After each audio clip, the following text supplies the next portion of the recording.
High School Hall of Fame, Dr. Gregory E. Herman.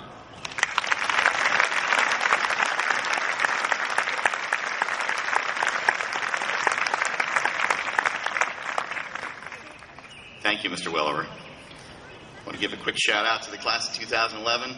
What up? A little sedate. I'm kind of worried about you guys. I think you should give it up for yourselves because no one's giving you a chance to do that. It's your congratulations to you guys. Clap for yourselves, please.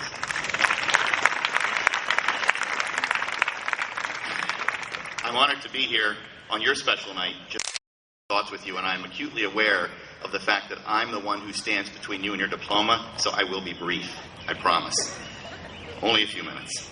You know, very many nice things were said during the introduction, and I appreciate that. But I need you guys to know that each and every one of those accomplishments were a team event. None of them would have happened without an incredible network of support, which, and they've already been listed, but they include my lovely wife, Meg, my parents, Ed and Sylvia Herman, my children, Katie, Sarah, Aaron, and Adam, two of which couldn't be with us tonight. My sister, Joyce Miller, who was a former drum major here at Muncy High School, and her family. My huge extended family that I married into, an incredible network of support. Among others, including the educators and the folks who guided me for now 49 years. So I wouldn't have been anywhere if it weren't for that incredible team. So I thank each and every one of them. I'm very happy to accept this recognition tonight. I think it's really nice, but I really want it to matter to you guys, the class of 2011. I wanted to highlight what education really means in our society, how important it is in society today, and always. It's been that way forever, but so much so today. So who really educates us? Think about that for a minute, if you would. You know most, I guess, acutely your teachers now.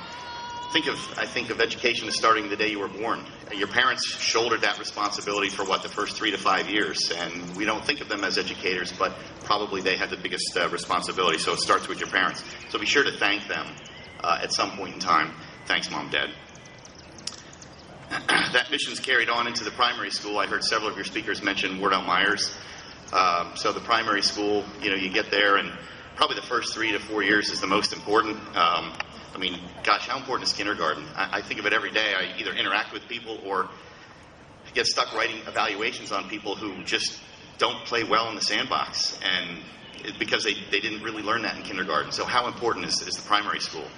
They teach you good habits, and then you kind of move on to, say, the middle school years. If you're lucky, you survive the middle school years. That's about all you can say about that, I think.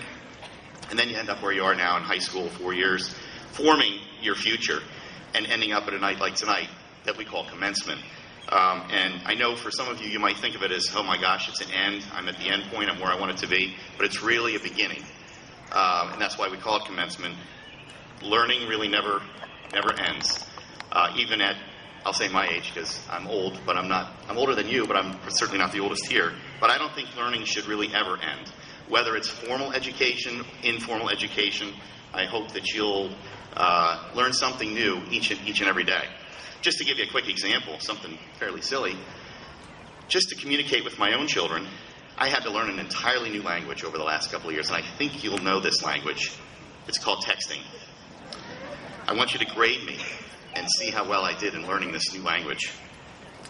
LOL, little old lady. Is that right?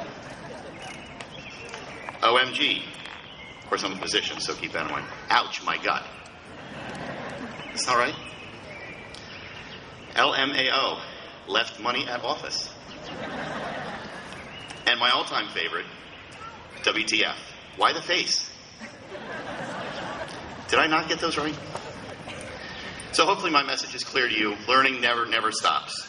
As you make your way into the world, I want to encourage you just on a couple of things. And I want to encourage you to contribute. I want you to use the word contribute in almost everything that you do. And I don't mean cash contributions. I mean blood, sweat, and tears. I mean make something better, something personal, something in your family, something in your community. Serve the world. Serve your country. I heard several of you mention military. Serve mankind in some way, shape, or form. Make a difference in somebody's life. Contribute. That should be a take-home message for you tonight. So I certainly want to thank your class and the administration of Muncy High School for inviting me and recognizing me in this way. And I wish to leave you with just a few thoughts. They happen to be quotes, one of which you might know. Any Star Wars fans here? Do or do not. There is no try. Anybody know who said that? That was Yoda. Yoda's brilliant, whatever. And I think Mr. Welliver would be very disappointed if I didn't have some sort of a Notre Dame reference in tonight's program. So I'd like to mention this, that Lou Holtz, the football coach at Notre Dame from 1986 to 1996, said this, and this is where I'll leave you. Ability determines what you can do. Motivation determines what you will do. Attitude determines how well you'll do it. Thank you very much.